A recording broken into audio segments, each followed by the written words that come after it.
Baiklah pemirsa, kita awali dengan laporan perdana. Saudara, pemerintah Aceh dan pemerintah Kabupaten Kota se-Aceh berkomitmen mendukung visi Dekranasda dalam upaya memakmurkan pengrajin.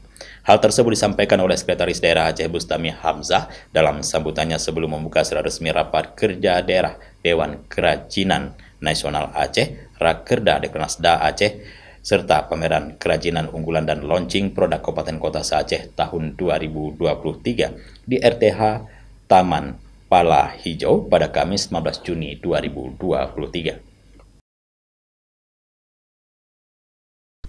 Menurut Sekda Aceh Bustami Hamzah, visi yang diusung Dekranasda Aceh memiliki makna yang sangat penting, mencakup semangat untuk mengatasi kemiskinan, meningkatkan pendapatan keluarga, memperbaiki kehidupan masyarakat, dan menggerakkan pertumbuhan ekonomi daerah, serta melestarikan budaya.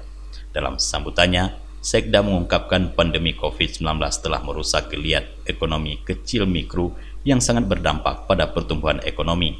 Namun saat situasi semakin membaik dan ekonomi mulai pulih, oleh karena itu, Bustami mengingatkan para pengrajin di Aceh untuk tetap semangat dan optimis jika usaha yang mereka tekuni akan tetap prospektif dari sisi potensi pendapatan. Bustami mengungkapkan salah satu inisiatif Dekranasda yang mendapat dukungan penuh dari pemerintah Aceh adalah upaya meningkatkan pertumbuhan ekonomi dan menciptakan lapangan kerja, serta mendorong kebanggaan dalam menggunakan produk lokal. Selain itu, pada bulan April lalu, pemerintah Aceh menandatangani kerjasama dengan 18 perusahaan terkait rencana program kerja CSR atau program tanggung jawab sosial dan lingkungan perusahaan. Bustami optimis, upaya ini dapat memberikan dampak positif berkelanjutan bagi masyarakat, terutama bagi UMKM melalui program-program CSR. UMKM mendapatkan dukungan dalam berbagai aspek seperti pendanaan, pelatihan, akses pasar yang lebih luas.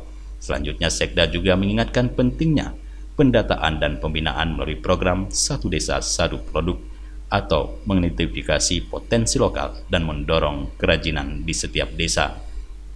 Tim Liputan Aceh TV melaporkan.